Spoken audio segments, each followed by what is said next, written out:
Welcome to another episode of Otherworldly Encounters with Mike and Brian. Brian, we've got a crew with us today. We do have a crew.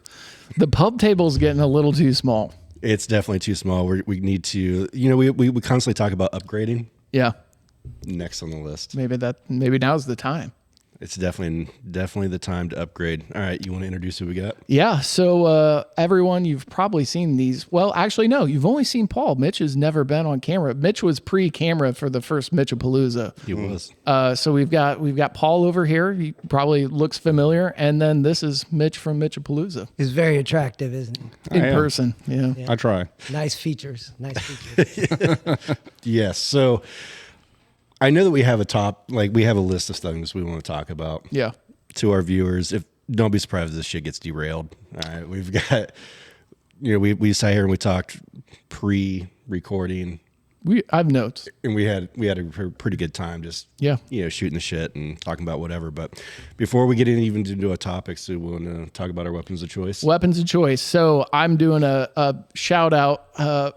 Lost the father-in-law last week. We just had the funeral yesterday, so his beer of choice was Yingling, so we're doing a Yingling for him. And then for Mitch and Paul, they're going to dive into the beer that I collaborated with Dolphin Union Brewery, the 3 Deuce 5. So I'm anxious to try this. Let's do it. It's an American strong ale. I think you guys are going to like it. So cheers to your Fellas. Right. Father there. Yep. All right. All right, Brian. So, come on. That's delicious. topic we have at hand. We prefaced this in last week's episode, which just went out today, but the congressional hearing happened on Wednesday of last week, and we had the first congressional hearing. We had Graves, Grush, and Fravor, and now this is the second congressional hearing, and I wanted to spend some time in this episode talking about what took place and get our kind of thoughts and opinions on it. Sounds good to me. Do you want to kick us off here? Yeah, I want to kick us off. So the congressional hearing happened on Wednesday, so that was November 13th. This is the second congressional hearing on UFO-related happenings. And what I would like to say before we even get into it, because it's always going to be debatable what they talked about. Is it fact? Is it fiction? But I think the important takeaway is that we're forwarding the conversation. We're getting it out there. It's in social media. There was always this hesitancy to talk about the topic because you're the weird guy, right? But now we're putting these things in front of Congress, and there's really, apparently maybe anyway, some tangible evidence behind it. So I think it's progressing the conversation in the right direction. Do we have answers? I don't know. We'll talk about it a little bit today, but I think we're moving in the right direction. So we had 4 witnesses. So last time was Graves, Grush, and Fravor. This time we had 4 guys. We had Tim Gallaudet. Tim is a retired Rear Admiral from the Navy, and Tim was present. If we remember, Graves had the incident off the East Coast, 2015. Tim was part of that incident and was part of the fleet that filmed the Go Fast video, and I know we put it on the show, and if you haven't seen it, just do a search for the Go Fast video. But the other interesting thing about Tim is he was the former administrator for NOAA, which is the National Oceanic and Atmospheric Association. Which is a pretty big deal. He's a PhD educated guy. So that was the first one. Second one is Lou Elizondo. And we've talked about Lou on this show several times. He's been a big figure in UFO kind of popular culture here as of late. His book just came out, I think, last month. But do you know his dad fought with Castro? No, I didn't. That doesn't surprise me, though. Yeah. Yeah. So he's really deep military history. Yes, deep ties. So he was a former intelligence officer. Intel Pro. Yeah, and then he was a senior ranking member of ATIP. Mm-hmm. So that's a big deal. That's a big deal. It's a real big deal. And then we had 2 other guys. These guys I wasn't really that familiar with. We had Michael Gold, who is the NASA Administrator of Space Policy and Partnerships. And he also was part of their UFO research program. But I say that very loosely because it wasn't really a program. It was just, how can we utilize your systems to help track the cases coming in? So that's Michael Gold. And then the last person on the panel is Michael Schellenberger, and he was the founder of Public, which is a news outlet. But the thing that Michael brought to the hearing was he submitted Immaculate Constellation. Yeah, the document for Immaculate Constellation to Congress. So that is now a public document. One thing I did want to mention about that. So right after that story leaked, I think it was 2 weeks ago or something like that, and then the congressional hearing, at that time they were monitoring cell phone traffic or traffic near Wright-Patterson Air Force Base, the neighborhoods right beside Wright-Patterson. And as soon as that article dropped, strangely, there was a huge uptick in cell phone traffic right around that base, right after that story goes live.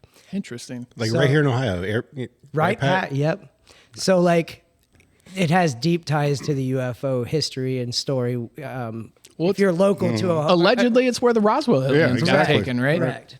So I don't know if that's true or not, but the claim is also that they have reverse engineered technology from a craft or that craft at Roswell and then passed it up I-75 to businesses along that corridor. We're talking lasers. So like that technology just kind of pops up. We're talking Fiber optics. transistors. Yep.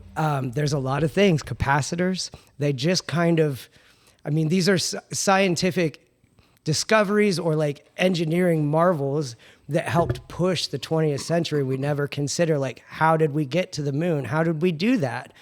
You think about it during the 40s, right? We're flying prop planes. How do we go from that to rocketry, to putting humans on there, to going to the moon, to computers? That's such a stretch. There's a lot of leaps taken. Well, I think there's a lot of argument out there that modern engineers would argue that it was a lot of manpower. And I think it's both. I think that's the story, right? Like it's all that work and you build on each other's work, but also all this stuff is like so proprietary. But do you honestly think though that we've got just?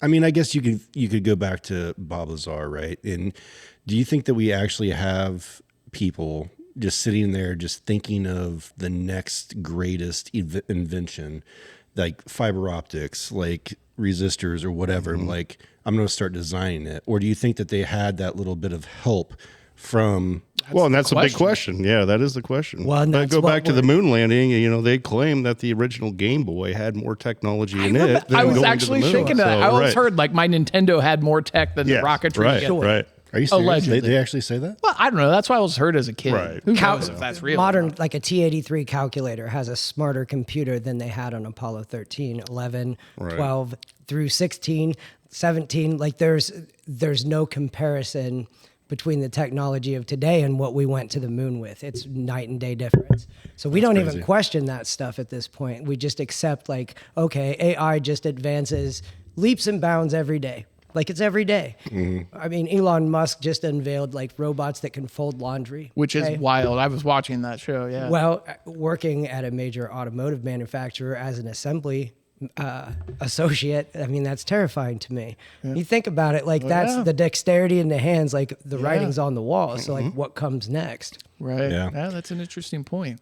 So I want to talk a little bit, some of the key points that came out of this congressional hearing, and I want to talk about it with you guys because I think it's interesting. I want to start with Tim Gallaudet first. So he was this rear admiral in 2015. He was present on the ship. If you remember, Ryan Graves was the person, not that filmed the Go Fast video, but was part of that squadron that did film the Go Fast video. He was the flight commander, right? Tim, I don't know. I think he was a lieutenant. I don't think. Yeah, I know Fravor was the Fravor commander. Fravor, okay, I think. okay. Yeah. Right. But anyway, so Tim Gallaudet, Rear Admiral, gets this email saying, "Here is the Go Fast video, and what the hell is this?" And this is part of his testimony to Congress. I get this email. So did all the other admirals that were out because the fleet was out doing mock-ups. The very next day, the email's deleted and no one ever talks about it. And until 2017, when the New York Times article came out, and then here's this Go Fast video, and oh, by the way, this took place. But it doesn't surprise me that again, like when we first covered that case, right? For one, I was surprised that the Pentagon even released video.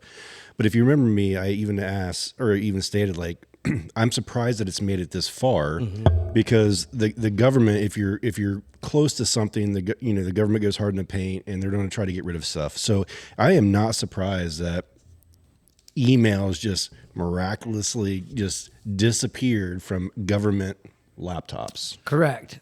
And Tim Gallaudet, I think it's a big deal. And Paul, I'd like to get your take. This dude was the administrator for NOAA and has a PhD. Like we always talk on this show when we're talking about UAP anything. What's the credibility of the person describing whatever it is that's being talked about? And if you don't, in lack of physical, tangible evidence, what's the corroboratory evidence? And for Tim, it was an email, deleted, and video. But this dude ran NOAA. But we Right. also talk about intent, right? So what's his intent? Like, what's he wanting to get out of this? Is it monetization? Is it whatever, or is it just to let the Yeah. American Most of people these know? guys are not authoring books and trying to make money. A lot of times it's raise awareness or donate to charity, right? From the books, the proceeds. So like there's extreme risk personally. There's extreme risk to their careers. They're testifying in front of Congress. Don't lie to Congress. It's not a good idea, right? So like you think about motives, and like the only thing I can even conceive of is if this is counterintelligence, if this is like on purpose by our government to either intimidate other countries or make them think we have, we're way further along. But even there, it suggests maybe that to this is hide their real. own technology, right? Yeah, that Oh, could let's be blame it on aliens. Oh, it's not us, it's aliens. So the problem I have with that explanation, like it's other countries or it's our technology, like, and this is to your point, you brought it up years ago, but you said that you had a relative that was in the Air Force and they're like 15 years ahead. What we're talking about is transmedium aircraft that can fly through the ground, fly through a mountain, fly through water and not slow down. That's not an iterative step, technologically speaking. That is a leap. So like if our best pilots on Earth are saying they're seeing things orbit their craft at will and getting within 15 meters while they're flying at Mach 1. So that was out of the Immaculate Constellation document, like almost legit. But Tim Gallaudet, to the point about submerged objects that were unknown, he brought up a case from 1989 where a sub ended up getting followed by something that they said it was closing in at the speed of a torpedo. Right. Followed them for a while and then turned around and jettisoned off at like Right. 500 knots. Or And this whatever. was observed on radar. It was a radar track. So like there's a lot of sonar because we were sonar, under. sorry, my bad. So people want to point and say, okay, well, maybe they updated the sonar that day. And like we look at like incidents like the Tic Tac one with David Fravor, you're talking an entire battle fleet that's out on the ocean. And like we don't do exercises that are going to risk our operators' lives. Like we just don't do that. And if we do that, there would be a big problem. Like, especially if, say, it was a private company that's like, let's test something today. And they go into an exercise's airspace. Like, we were in an active exercise, and they went real world because there were things for days coming down from 80,000 feet. What is that? How do you have a drone that just stays in the air for days and then immediately Needs can no jump fuel. down to sea level at 10,000 miles an hour or higher, instant acceleration? So that's the part that really gets to me a little bit, right? So that you have your area of operation or your training areas, which they were at, and they've been monitoring these UAPs, whatever, for days prior to them going out and doing their training exercises. But they didn't say shit until the day that they actually went out and was doing their training exercise. And then they're like, oh yeah, well, we've got, maybe 2 or 3 unidentified objects over here. Can you check them out? And now it turns into a real world issue. But it's like, but that's the part that just kills me. It's like they're monitoring, but they're still don't allow our military to go out. So here's where the congressional hearing got interesting. To that point is the topic, and Tim Gallaudet was the one that was bringing it up. And I would like to add too that right behind Tim Gallaudet in the audience was Ryan Graves, because Tim and Ryan Graves served together. And Tim brought up, and Congress brought up, that's why we want to push forward the Americans for Safe Aerospace Act. It has not forget about UFOs. This is how do you push legislation Our forward. service members deserve to be safe in the air, 100%. in the water. I mean, Black they're risking objects their or lives. not. Right, correct. Yeah. So I thought that was really fascinating. So one of the key points that came up, and there were a couple key points that came up. One, I will say, is the pointed questions from Congress to these folks, and specifically to Tim Gallaudet, more so over Lou Elizondo, though. Very pointed questions. Lou Elizondo basically stated that the U.S. does, in fact, have a UAP crash retrieval program that is reverse engineering craft.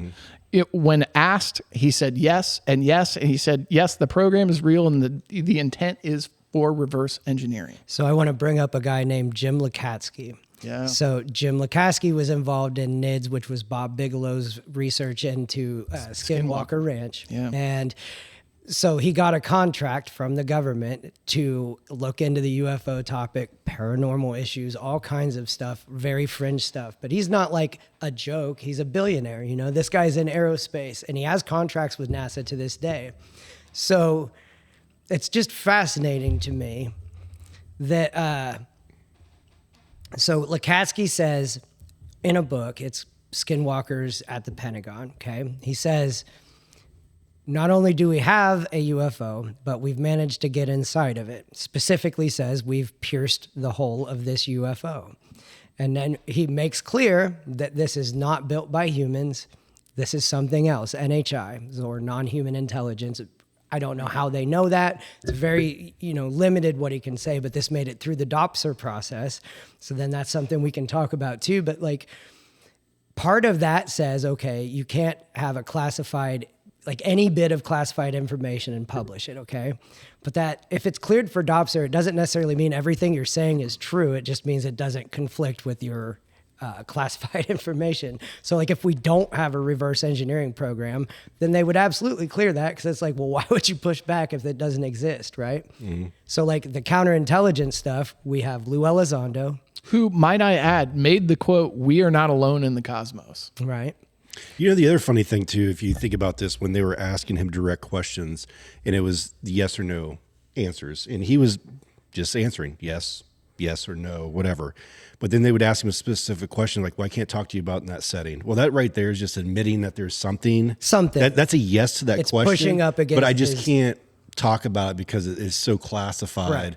that we have to go to a skiff to actually have that conversation. So basically that's just an admission that here's the question I have. It's legit. And I want to hear from Mitch on this one because you're into this, but you're always the naysayer. You're like, yeah, but show me the evidence. Well, Okay. Why is the general public not running out and buying a bunch of toilet paper? They don't believe it, right? Because there's always that shadow of a doubt. Do you think the aliens are going to steal our toilet paper? Is that what's happening? Well, that's possible. No, happened in COVID. I mean, obviously, you guys aren't cleaning up anymore. During a pandemic that had nothing to do with, right? Like we freaked out and we did all this. Well, why aren't people doing that now? Here's my question, though, Mitch, for you is why, if this is all real, why is the government withholding this? What's your theory on that? Let's just say for a minute that everything we're talking about is factual. Why would they withhold it? Because they're worried about the toilet paper shortage. So you think it's just people go, we'll go nuts. I just think if we went crazy over a virus that, like, okay, don't get me wrong, it was serious, but still. So you just think it wasn't the bubonic plague. People, we just descended into So chaos. my question to you is if the answer is no and we don't have, there's no there, why are they worried people are going to freak out? Well, I just think that if you just think of the alien portion of it, right? But then you think of paranormal stuff. Mm-hmm. More people believe in paranormal than they do aliens. And a lot of that, I think so? Yeah, absolutely. I think a lot of it, though, never really thought about it. If you love God and other, spiritual things in there. I think if you look back over the decades of movies, right? They predict, they image these aliens as space invaders and they're going to kill and destroy everything, right?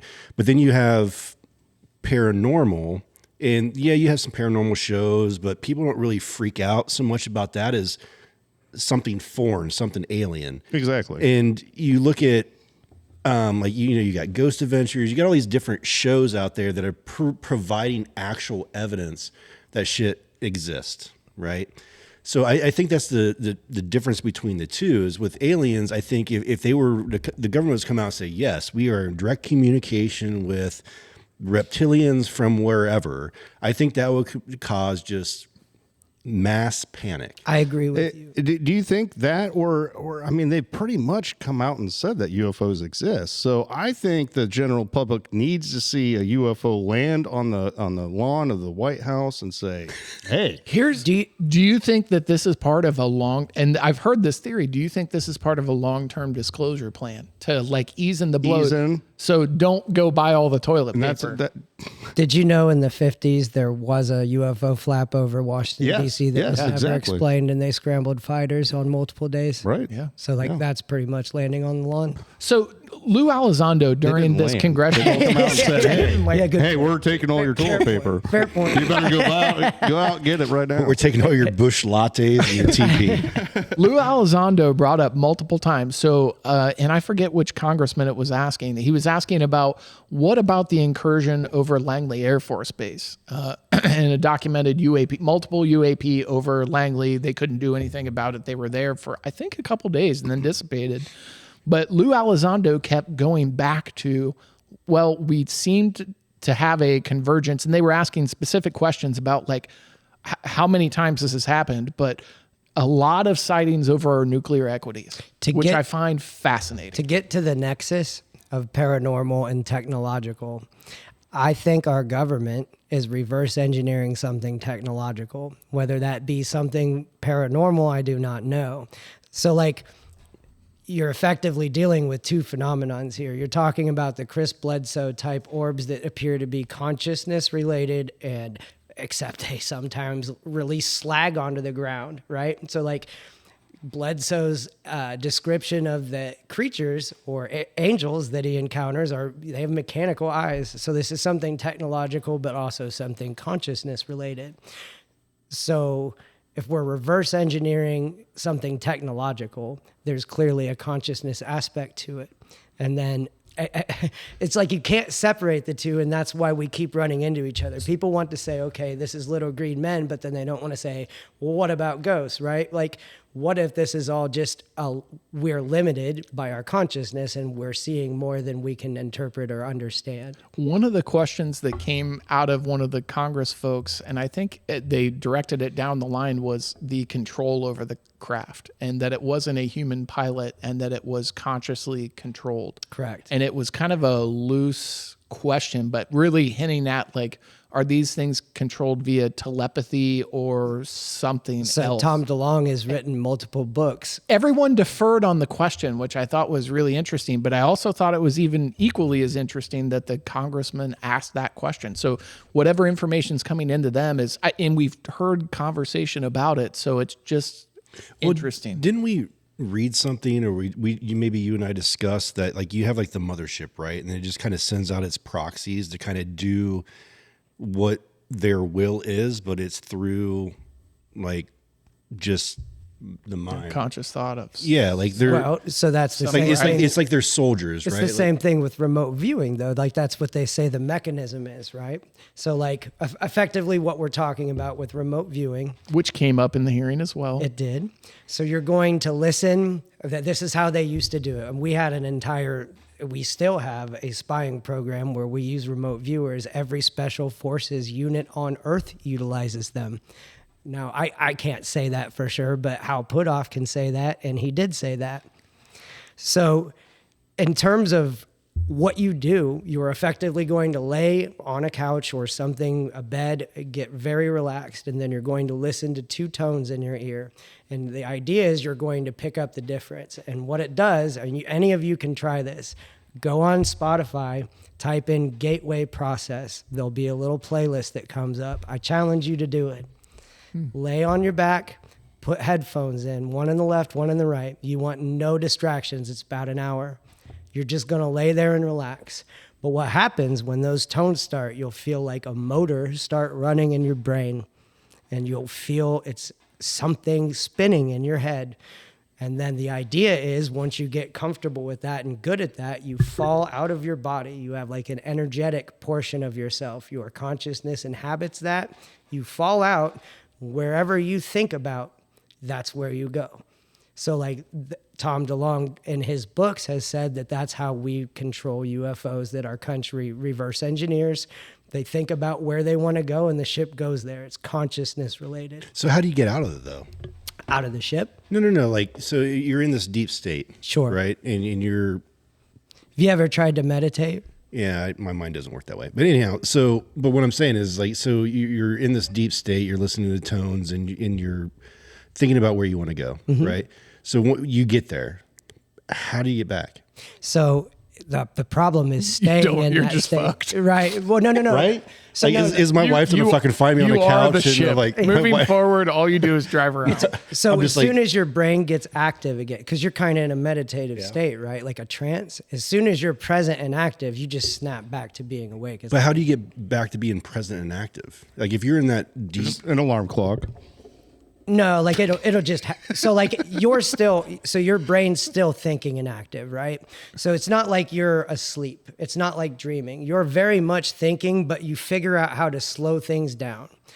I've yet to actually go anywhere. I don't want to give the impression that I've like fallen out of my body yet, but I've noticed some very weird things. So like my life has changed since I've started doing this, and I don't know why.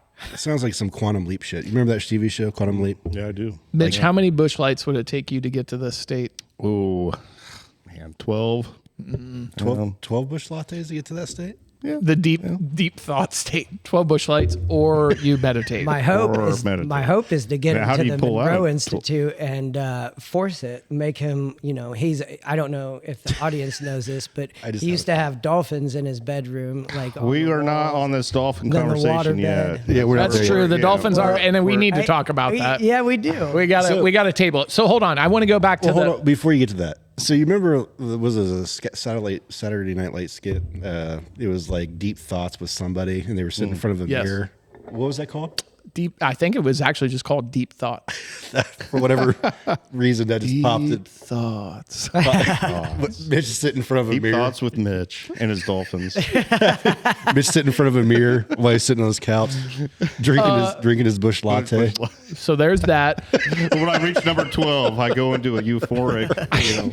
I want to go back to the hearing Look at Brian trying to keep us on track. Yeah, exactly. because I know how Kudos this. to you. I know how this works. I want to Kudos get to you. through this last bullet point, and then we can get into the rest of this fucking nonsense. Immaculate Brian. Constellation. So Michael Schellenberger submitted a document to Congress, so it's now a public document. You can access it.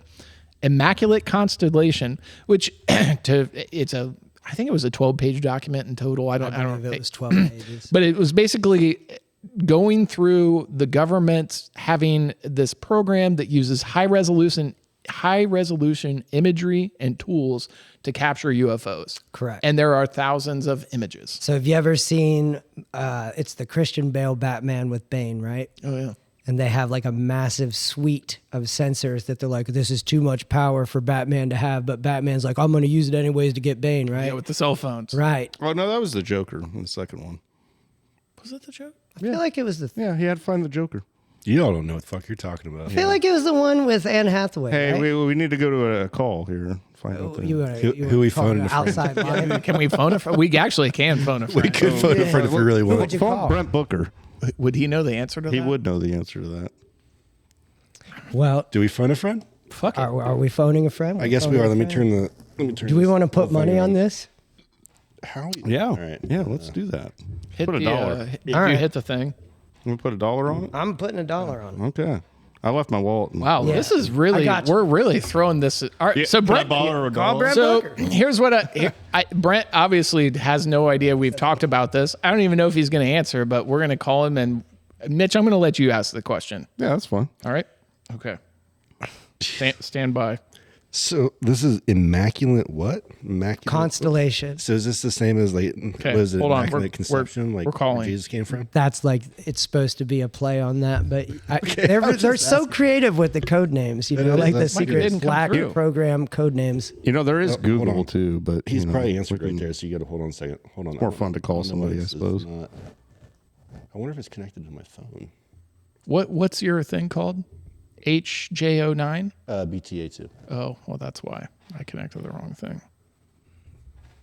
So I wanted to talk a little bit about I started a cult Oh, yeah, yeah. last week. I am actually not surprised by that. So I'm not allowed to talk too much about it because of the NDA that I signed, but there's a number of associates and employees of mine that now are wearing these glasses that I have on my face. You can get them at my next show.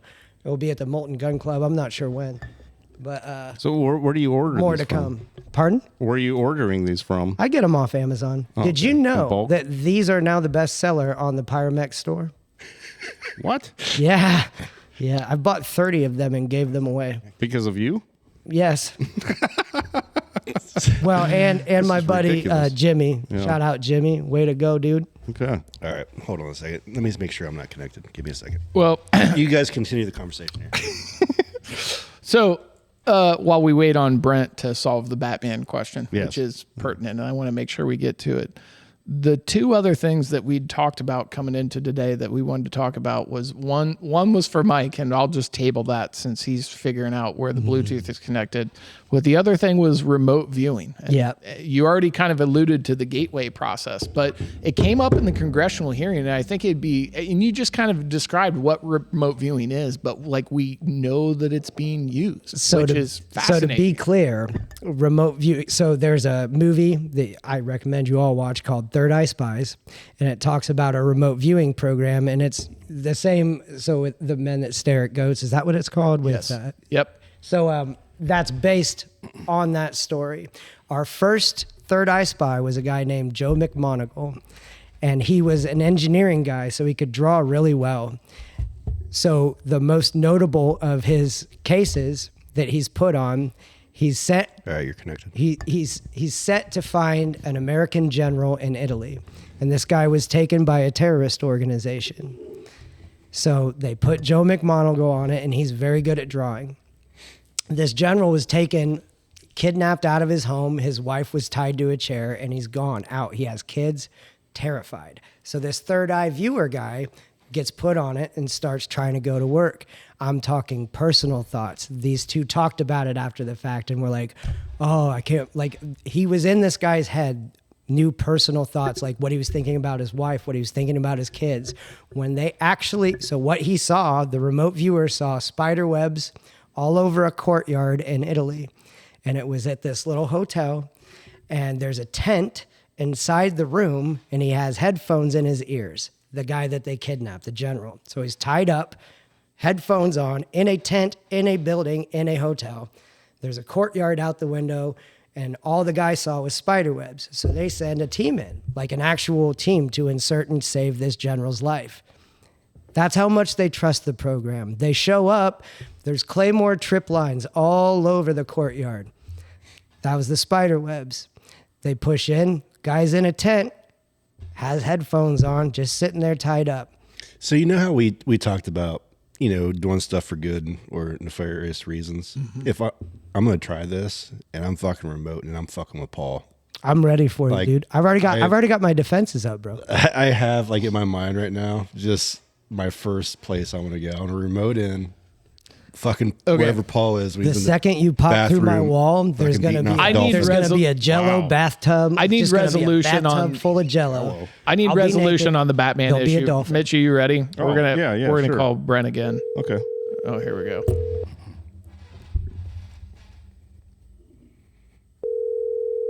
He answered the first time. He was probably confused because it wasn't connected to Bluetooth. He's like, hey. I don't want to talk to these assholes. It's ridiculous. Batman might just go unknown.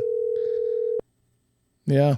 Yeah. Going well, unknown. I mean, you could do a quick Google search, but that's maybe that's he'll call all right. it. Maybe So, Maybe he'll he'll the, play That's fun. so the We'll see what sentiment, happens. the idea Yes. was that we have a sensor suite very similar to this, where all your cell phones ping.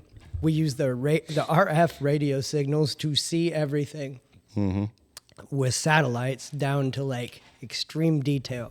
So the idea is you have no privacy ever. Anyone, if they want to find you or see you, they can look right through your walls at you, through your clothes at you. They can see you naked. with remote viewing. No, so like whenever RF energy source is Okay. turned on, right? You get scatter, it paints the room with RF energy. We now have scopes and stuff to see that. The RF, it paints whatever it's looking at. So you get it the right sensors, it's X-ray vision. But you go even higher, right? With satellites, you connect them to that. That's what I mean by like the Batman thing. Imagine every sensor on Earth employed to look at whatever you want to look at. And the suggestion is there's a lot of things coming in from outer space on a regular basis, and we're watching them. Interesting. Fascinating. Could you actually see the past then? So, no. Can you see the future? So technically, the past and the future collapse once you go out of three-dimensional space. Sit on that one. So you could motherfuckers. in theory remember things from the future. But that's But aren't these neither signals here nor getting there. sent out in space to where you could maybe catch up with it and then see the past at least? RF, yeah. So like, I don't know how far RF signals propagate. Like, it depends on like the amount of power behind the signal because they'll terminate. So, like- I guess I have. Hold on. This remote viewing, right? I know that we're on. I'm kind of regressing here on something, but you're talking about with the remote viewing, you could mentally picture yourself in A, right, and you can go there. But what if you wanted to picture yourself 20 years from now? Can you actually do Yes. that? So you're actually time traveling. So yes, so multiple viewers for our program said that there was a civilization on Mars, and they actually got coordinates to view this place. So the reason we know about that face on Mars is because one of our remote viewers got the coordinates, went to the office where he saw the stuff, like it was a GIS office or something, like a survey office at NASA that had mapped Mars. And he's there and he's like, I have these coordinates. I want to see what I saw. And they're like, oh, you mean the face on Mars in the village? And he's like, what? And they're like, no, I mean, we took pictures. That's what we call it. And so that was what he was sent to view, had not been released to the public. And he saw it. Exactly what you've seen. So this same viewer, so what they would do, they would bring an envelope and it would have longitude on it. That's it. And then they'd say, okay, what's that? So the guy would view it. Well, the CIA kept showing up and trying to shut down the program because like they were like, you're a Russian spy. There's no way you know about these facilities, because they would give him classified locations that you can't know about. Because this was during World War II, right? No, this is after Vietnam. The reason he was picked, they searched for the most psychic guy in our military, and they came up with Joe McMoneagle. And what it was, he had been in one of the most dangerous MOSs and stayed in it. Didn't want to get out, wanted to keep doing those missions. We're talking like this dude should have died like 10 times over. And he just didn't care. He wanted to keep going. So like, everybody in his unit would follow him wherever he went because he kept not dying. He would get, like he said, he would get messages in his head and it would say freeze or stop, and he'd stop and then shit would blow up in front of him. But weren't they using the remote viewing in World War II though? I don't know. And that's so like as far to my knowledge, it starts somewhere during Vietnam era, like in the 60s or the 50s. But whether or not other countries were doing, I'm sure Germany was up to who knows what. For some reason, I thought I either read or someone told me that remote viewing goes back to maybe earlier than World War II. But there was somebody that like our military needed to know something. And they found this individual who was able to do remote viewing, and he was able to provide our military details and locations and everything else of their technology or whatnot. It's entirely possible. I mean, per the story, the reason they picked Joe is because he seemed to have like a psychic gift. So like the thinking behind that, I would assume, is like, you know, multi-generational or whatever. Like you would want any advantage you can get. It's why police departments use psychics, you know. You just take a chance. So here's what I want to know. Mitch, if I gave you coordinates, how would you know where to go? Like, are they giving you a map and you're like, here are these coordinates? Because if you told me a lat long, I'd be like, well, You'd have that's no idea where it was. Cool number. Like, I don't, unless I have a like So it has photographic memory of a map. It has to do with quantum mechanics and like the nature of reality not being three-dimensional space-time. Like if you go higher dimensionally, like dimensionally up. Yes. Oh, hold on. Answer it. We got to answer Get to Batman. Mitch, you're up. Oh, hey Brent, I can barely hear you. Are you not connected anymore? It disconnected from Bluetooth because I wasn't using it. Did you hang up on him again? Connected. Oh, no, it is connected. You're connected.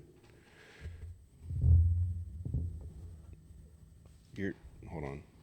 Oh, that's what it. There now. Now try it. Now try it. Brent. Hello. Hey. You are on Mike and Brian's podcast right now, and a question from a Paul. Well, he actually made a statement regarding Batman. So you remember Morgan Freeman's character Fox had created this cell phone sonar imagery kind of deal, and then Batman projected this and created the whole city of Gotham to be able to witness it. Now, according to Paul, it was the third Batman, and he was trying to find Bane. I corrected him, saying, no, this was the second one. He was trying to find the Joker. You're correct, Mitch. It's the second one. Oh, there we go. I didn't even hear it. Was it the Joker? It was the phone a friend, and you got It was Joker. I got denied. Yeah. you did. He was. I Well, got I the owe a phone dollar. friend on this one, I owe a dollar. Brett, and I totally thought of you. You're a really good phone a friend. Thanks, Brent. Thanks, Brent. You're welcome. Thanks, I'm Brett. going to remember All right, that next we'll time see I'm ya. on a TV show. There we go. That's how technology works, Yeah. apparently. Well, there you go. Yeah. Phone a friend. So This is like the centipede situation with the cryptid tail. I was going to say it's clearly a Mandela You know what, Mitch? effect. Let's This talk- is a Mandela effect if I ever saw one. Now, fuck this. Let's talk about this for a second, Mitch. Mitch, how many episodes did you hear me correcting fucking Brian yes, on the at goddamn minimum centipede thing? 3. Thank you. And this jackass, he's like, that doesn't make any sense. It was not. It was a centipede. I was like, Brian, it was a goddamn cockroach. He's It like, was definitely a centipede. cockroach. Definitely sounds like another Mandela The reason it was so effect to me. surprising is a centipede has obviously 100 legs. So how would you leg sweep that thing? That's why it was a cockroach. Yeah, exactly. That's why it makes a lot more sense now. Yes. And we kind of brought that up in the Yeah. the bloopers. You know. No. So, Now we know. He doesn't even trust his co-host. You know, on information. Well, I would like to retract my previous statement. I was terribly, terribly mistaken. And it was clearly the second. It was Batman. how many other things are you wrong about? You know. Oh, We're just starting to peel the layers. Lies and deceits, smoke now and starting mirrors. Peel the layers of the onion. How much Yeah. stuff has Mitch or Paul told us that is wrong? well, that's why he's here. He's like my, he's that's the good. straight man. He's, I'm your Robin. Yeah. So speaking of things wrong and Mitch being the Robin, I think it only makes sense that we get into the Dolphins. Yes. Wow. Thank fucking So God. Let's I get would- into this. I would waiting like- all night long to be. I would talking like about to this. talk, and Paul, I think you started, but let's get into the historical details of Dolphins, and then let's talk about the Dolphin group, and then we'll get into the actual Dolphin situation. Yeah, tell me how Margaret Levette started beating. Well, hold on. jerking this dolphin. That's the last piece of the puzzle. Damn it. Dolphins originated with Mitch. It's true. He's always been a dolphin guy. Huge dolphin I mean, guy. detecting Not- otherworldly life forms not- perpetuated historically by inaccurate naysayers That's is entirely you a nailed Mitch. that one. That was entirely awesome. a Mitch, device. Hey, Mike, can you repeat That's that? pretty good. I was just curious how many dolphins you jerked off. That's where my mind was at. I totally just blocked out all the other nonsense there. Right. Do you miss your waterbed? I'm just wondering. Sometimes, yeah. Not when the power went out. Then it got cold. I could see they get cold. It Do you would think get dolphins like cold? Oh, I never even thought about that. Yeah. Yeah. My father is a big fan Shout of out, this podcast, so I don't want to offend him by telling the story of why there were dolphins on my wall, but he purchased that for me. He just knew you. Yeah. He knew what you needed at the time. No, I was you- I just got certified scuba diving. He and I had gotten into some argument about this and that, and he was out shopping, and he thought because I was into scuba diving that I would enjoy this poster that did contain some dolphins and some other aquatic creatures. Now, you were going through puberty at the time, correct? What if? Hold on. What does that have? in it? What doesn't if? it have Is to do with this like anything? me wearing my leather jacket? you Well, know? I want to know. I was curious. So let's say an alien shows up at your house. I'm thinking Ghostbusters 1, right? So Ray's in the bed and the ghost comes in and undoes his pants. So say an alien does that. We've gone some Wouldn't ways. you feel more comfortable underwater? Think about it. You wouldn't smell anything. You wouldn't see anything. It would just be wet and fun. As long as it's warm. So Yeah. So what if Dennis remote viewed and witnessed the future, knew that we would be doing this, push dolphins to you, knowing that you would probably get poked fun at, but then use it to create the paranormal research group, then leading to this. Correct. Yeah, this is deep. That's deep. But yeah, that's I could see him doing it. Now I couldn't take the poster down because it would offend him. And But what you just talked about is like what we talked about this last week with Linda. Like it would take a lot. Like that's a lot of planning Oh, to right. come up with that With scheme. the abduction in Manhattan. Yeah. Have you guys watched that yet? I've seen No. parts of it. No, I I've know not that seen it. story. Dude, I actually dug I dug the series, the docu-series, but we're regressing. We're going to move into it. We already talked about it last week, but go ahead. Yeah. Where So- were we at? Dolphin sex. Yep. So that's there you go. this You leads So teed to, it up. so to set it up, so because I had a poster with some dolphins on it, Here we are. Thanks, well, Mitch. I mean, we're all interested in our own things. I mean, this inspired the whole dolphin activity, or I mean, how did this come about? Well, how old were you when you got this dolphin poster? definitely during puberty. It was definite. He was an like adolescent around boy. 14. Hormones going crazy. like 18, 19 for him? They're sleek. They have humps.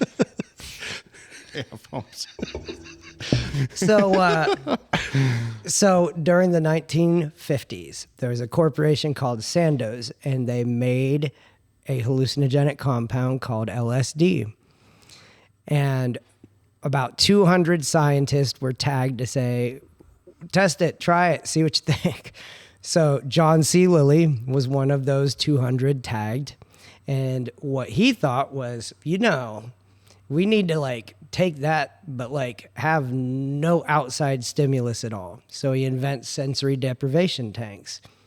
So he's got salt water to try to balance out and feel no outside influence and just really go into his mind, right? Well, they actually have that for veterans now, or Yes. for anybody, right? It's just They're solid pretty tanks where you common go in there. anymore. and Yes, they are. And so sit in he this- invented them. You sit in them capsules and you're just like floating there. Yeah, and I think there's a lot of positive benefits to Yeah, for sure. meditation and Yeah. relaxing. So while he was doing that one time in that meditative trance, he thinks, well, I need to combine LSD with this. Like, why wouldn't you? So he goes on this crazy trip and gets this idea that, man, if we want to talk to extraterrestrials, why don't we start on Earth, right? So he's looking around for the most intelligent animal to try to communicate with and comes up with dolphins. So he approaches NASA and says, I got this idea to talk to dolphins so we can talk to aliens. You want to fund it? They're like, sure. And he's like, what if I give them LSD? They're like, sure. He's like, what if I flood a house? They're like, sure. What if we live with them 24/7 in that house and take LSD with them? They're like, sure. I don't think this is going to be funded under the Trump administration because they just Probably have Vic and Musk is going into the old what is it, cutting costs for bullshit programs. I think this might be part of it. Was it? I mean, you Where did couldn't he go? just We lost one. flood a house. You would have to like waterproof it. So did they Yes. build some kind of compound? Yes. Yep. I mean, it was state of the art for like, I think it was in the 60s and the 70s, but like they flooded a house, had it all set up. It ended in tragedy. So I want they to be built- clear, like this became a terrible, terrible, terrible disaster. So they built an aquatic safe house. Yes. For two dolphins, there was a male and a female, and they wanted to see which of them, and they were both adolescents, so they're curious, and they want to see which of them would take to language. the I would best. just like to point out. I just like to point out that we were talking before we actually came on and did this, and we were asking you the name of the dolphin, and the dolphin hand job dolphin's name was Peter. Oh, I was hoping it was Mitch, but no, it was Peter. It was Peter. Which So sorry, Dennis. Which There's no. just, like, I don't know. I at that point when she said the dolphin's name was Peter, I was like, this is a bunch of bullshit. Like, I'm sorry. Like, Yeah, unfortunately, you can't it appears come to up all with a be better true. name. So Peter was the most curious of the two, the female and the male. So they start working with Peter regularly. Now they would keep the female up on the second floor of the house to try to keep them from mating because they were always horny. So like they utilized that as a method to teach the dolphins things, right? Like we're going to weaponize its horniness. So what they would do, is basically run it up to have sex with the female dolphin and then try to do its lessons. Well, they got sick of taking it up on a cart and running it upstairs. So hold on, let's pause for a second. Yes. Yeah, So before you get there, let's ask Mitch if we can go ahead and get started, since he just got up and left. right, But he's can heard, we- he's can- heard can- enough about dolphins. Can we start now, about- sir? Is it okay if we go ahead and continue on with our podcast here? Since you had to go take a pee break. I had to piss. I couldn't. It's all the talk about water. So the Well, it dolphins got me excited. The dolphins on the what are they doing? They're throwing a dolphin in a wheelbarrow and running it up a ramp to upstairs. A little what's more sophisticated, but there are photos and things of the house, and it's Really? not that much more sophisticated. It's like, I mean, it was like for brevity's sake, I would assume there was some kind of winch, and they just put it on. So this is like Step Brothers. I want top bunk, so Right, the right. female dolphin gets top bunk. Peter Mom, Dad, can we Peter do gets this? bottom bunk. Does your son know how to use power tools? Yours? No one does. Everyone's injured. So to save time, Margaret Levat decides I'm going to jerk off Peter the dolphin. Well, right? before you get to the jerking off part, like there had to have been some type of like courting stage, right? Like you just Well, don't yeah. go up and start jerking off a dolphin. So it's There had actually to pretty been- common for dolphin like handlers and researchers to get feelings for dolphins because apparently they have a presence, right? It's No, very explain that. What, But like what- sexual, what- like a sexual feeling. sexual feelings. It's like it's not uncommon. So like you would probably know about this, right? Like when you were an adolescent. Dolphin guy. Very Dolphin. accusatory. What do you Thanks, Dad. What do you think happened with all those sleek curves in that waterbed? He's staring up at the poster. He's like, I really like scuba diving. Boy, this went sideways real Yeah, quick. This did go All south. right, so let's forget about Mitch's fascination with dolphins and waterbeds, but let's go back into the hands. Margaret's hand jobs with these dolphins. But before we even get that, like they obviously there had to been some type of dating. Like you're just not Like going to go jerk according- off a Hold- date, yeah, Hold jerk on. off a dolphin. I want to know, like, what was the intent? The intent of this whole experiment was around communication. I assume. Communication. So, like, what was the theory, and then what did So they? what was happening was the male dolphin was more curious, but also more horny. So they were like, "Well, we're going to train this one, but we have to jerk it off first, so it'll do the lessons, right?" Like it just like it had a boner and wouldn't go away till they like got rid of it. Well, right? think about it this way, Brian. This is the best way to think about it. If your wife wants you to do something, what's the best way to get you to do something? I don't know. Probably yell at me right now. No. That's what I would say. She, little hand job. Like, you know what? I will go out and weed that garden. Well, you would do it, yeah.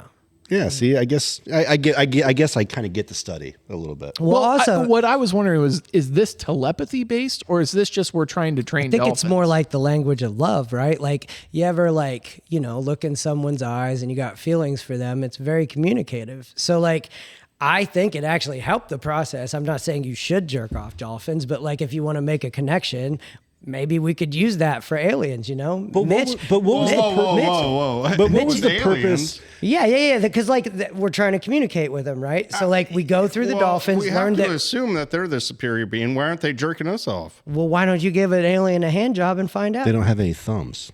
Yeah, it could be. It's got like a little. What's the? This went sideways. Can I real ask you quick. something? We got. Can I ask you we're something? really sideways. So here. like, Really? if telepathy is a thing for aliens, right? And like an alien's at your house and it's staring you in the eyes and it's like, I'm gonna make you jerk yourself off, right? And it's like your hand starts moving and you enjoy it. Okay. And it's like a male alien. Does that make you a homosexual?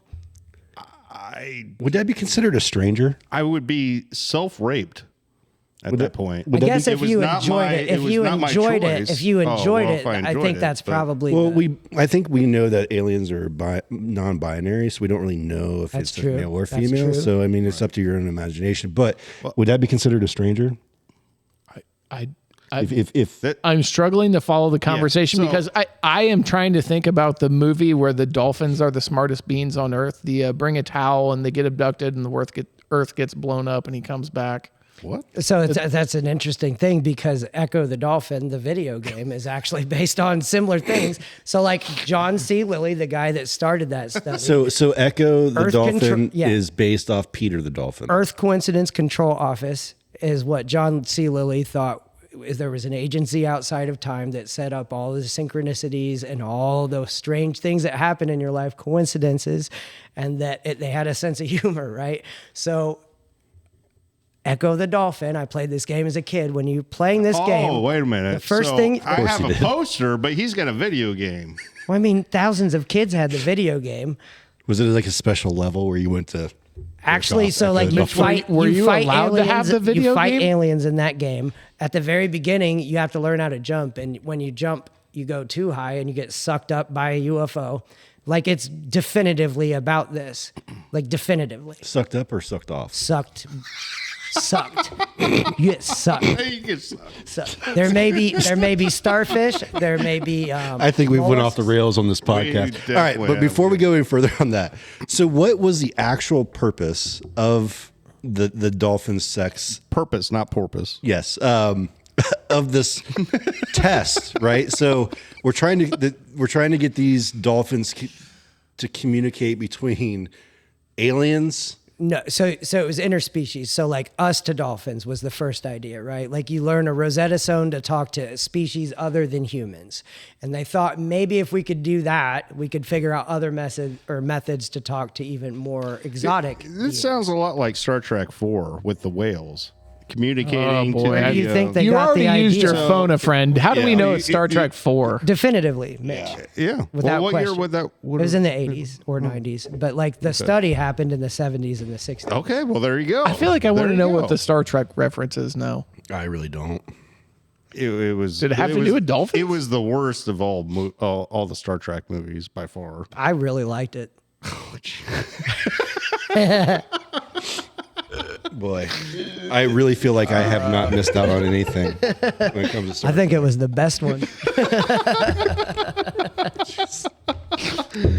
Boy. All right. So the dolphin, get to the part where she, The climax, I believe, is the word we're The looking For climax, brevity's yes. sake, they get sick of running the dolphin upstairs the second level, and they need to keep it on task. So she just jerks it off real quick, and then they communicate, right? Start talking. The sad part about all Well, when this, you say talking, what do you mean talking? Like so she's they have telling them love stories. she's So they writing have poems? audio. If you want to look it up, it's horrifying, by the way. But you can hear them trying to speak English. Peter the dolphin is speaking. So he's not giving her his O face. So if I could like emulate it, it's kind of like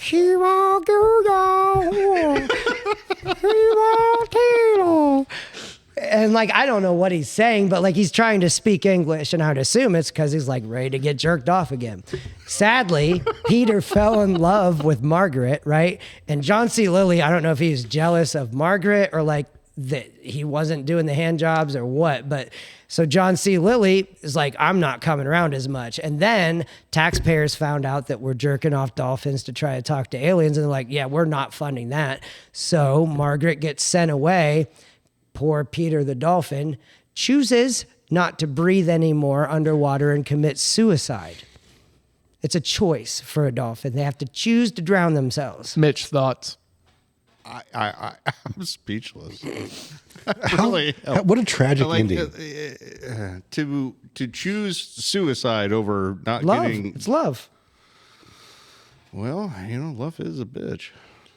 So here's my question. How does jerking off dolphins in the entirety of this conversation loop back into UFOs or paranormal? Right. So For some reason, I just knew that there was So- going to be some type of like intersect here. Well, there's a ton of them. I mean, if you think about nonlinearity in terms of time, right? Like, so like imagine instead of it's a bunch of different events on a timeline, imagine you can look 20 years in the future and that event affects the past, right?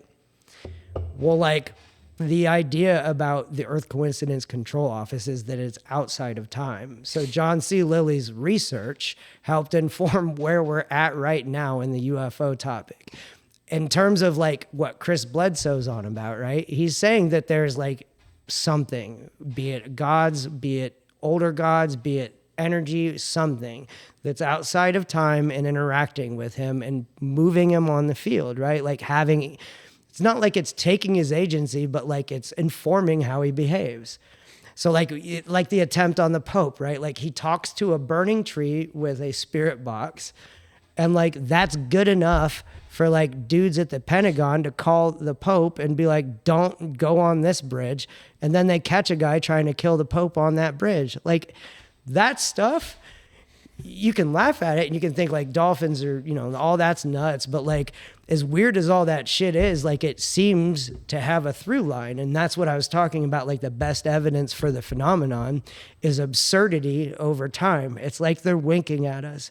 It goes across borders. So like the government can't control that. Your dad can't, your mom can't.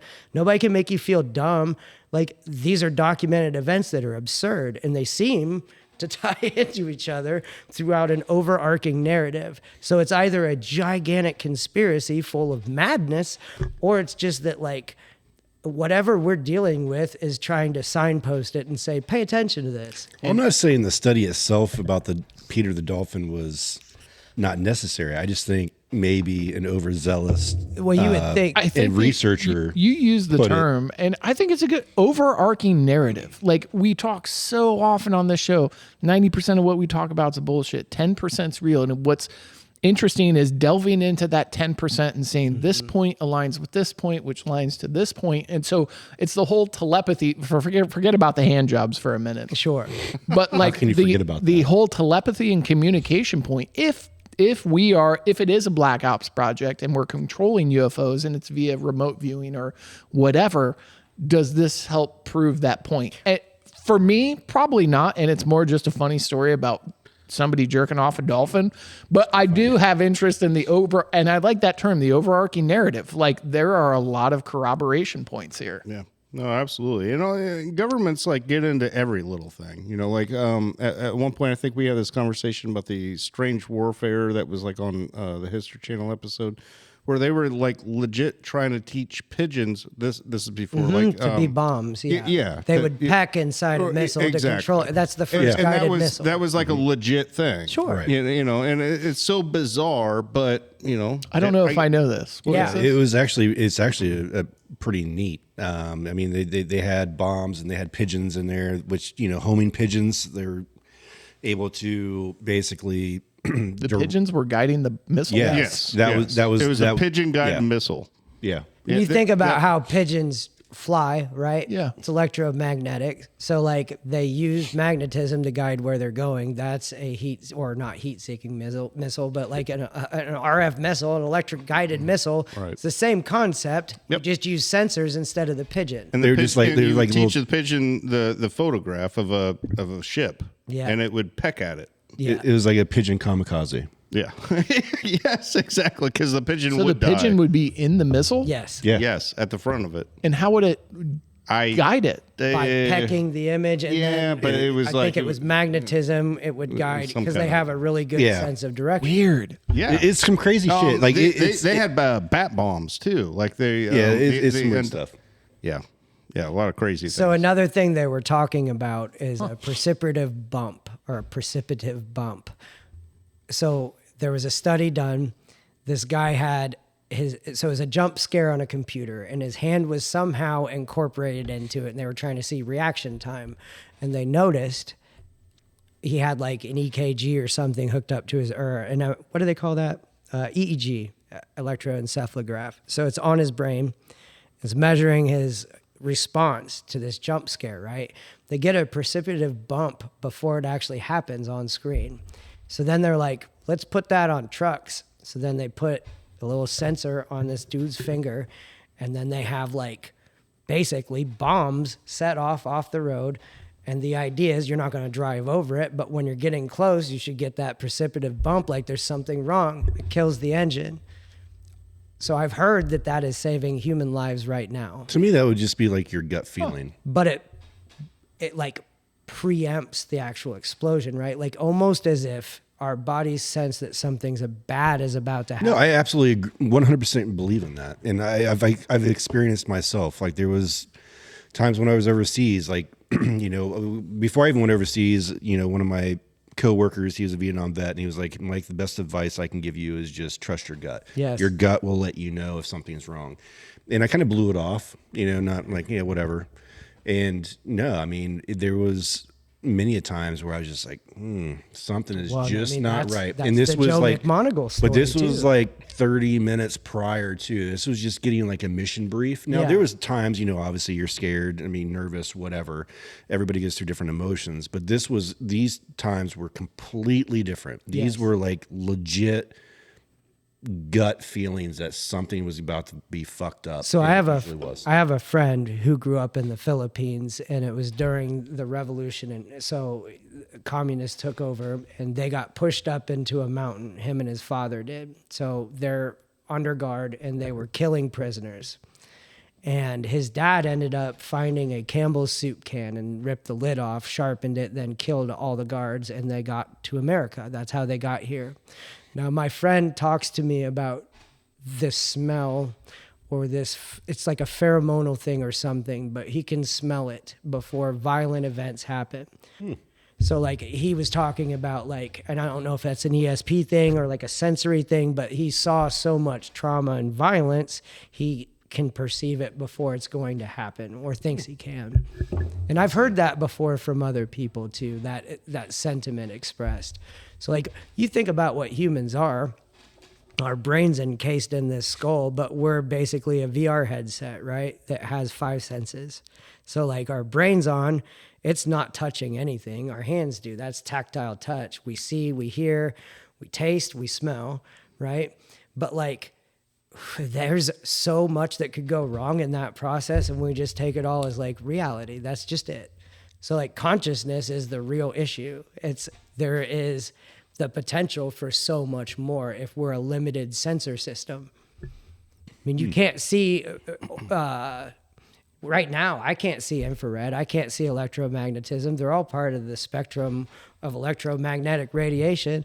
If my eyes were better, I could see all that, right? We've talked about that on here before, that the actual like range of visibility for a human eye is very limited. Yes. And one of the things that came out again about the congressional hearing is talking about seeing UAPs, but only in IR. So all these Right. forward-facing Right. IRs are picking up this stuff. To the viewers, get an IR camera and look up. That is the suggestion from the people in the know. So get an IR camera and watch the sky. Interesting.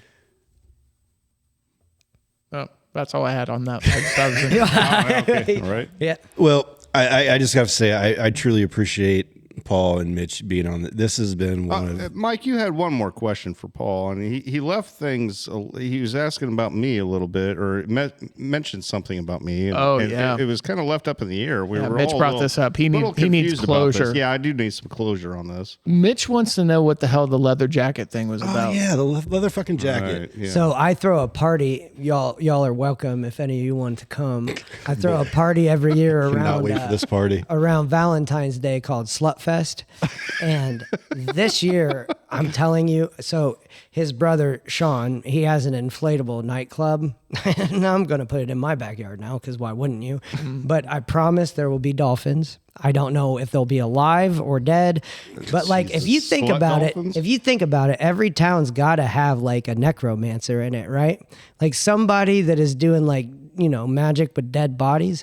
And like, if I was going to be a necromancer, I'd probably be a coroner or like, work at a funeral home. So just consider that. So is Mitch going to show up in his leather jacket? I mean, I would Yes. hope Where's that would be the where's hope. this going in with So the leather jacket? at the first Slutfest, he shows up and is like straight up Indiana Jones. That's like his idea of a slut. Like Indiana Jones or like You should have Tyler like Indiana Durden Jones. in Do you Fight have a whip Club. and shit? My So wife like does that's all I really mean. like Like Indiana Jones. he's She a also Tyler is hot. Durden. That's what I'm saying. Like he's like the type of guy that's going to show up in a leather jacket. So you went to spiked hair. You went to the slut fest in a leather jacket. Did you have a whip? Did you have the hat? I did not have the hat. No. And if you're I- wondering how does a man dress up like a slut, my suggestion was look at Johnny Depp. Fair. That's fair. All right, so we got that question answered. There we go. So to all our viewers, if this conversation actually entices you to Come to actually Slutfest, you're welcome. actually view us or subscribe, please hit the Or come to Slutfest. yeah, Inflatable party house. DM us and we'll apparently give you Paul's address It's going to be in February. It's going to be in February. in February, and you get out there and dress up as a slut, I guess. Indiana Jones, apparently. Well, Indiana Jones. Listen, I appreciate you sons of bitches coming down here. You guys don't live local. I appreciate you guys driving down. you This for has been a having lot of fun. I appreciate the insight on the congressional hearing, talking about remote viewing and even Dolphin hand jobs. So we really covered a lot of ground today. Yeah, I've been waiting months Well, at this point to discuss the Dolphin hand jobs. we I have truly so appreciate. I'm much glad more that you're. too. I'm glad that you're actually in person for us to discuss that, because I think it was just it was so much better to be in person than over Zoom. Or Well, and I've only FaceTime. had one Red Bull today. Like normally I've had like 3 or 4. So like I'm not even shaking right now. We could do this better at some point, and I will take you down the Dolphin Highway. I'm pretty sure I'm solid right now on the old Dolphin Wouldn't hand it job. be Seaway? Wow, podcast It would be on the Seaway. road. It would be Seaway. Yeah. Well, we have been discussing like live podcasts, like where we could go. right. SeaWorld? Well, my vote is Monroe Institute, and it's expensive, but man, My bedroom. if we could go to Hogwarts and learn how to remote view, I'm all for it. You don't have a waterbed Wa- anymore. Waterbed and dolphins. All our viewers, listeners, give us a like, give us a subscribe, follow us on Facebook, Instagram. You can hit us up at our email.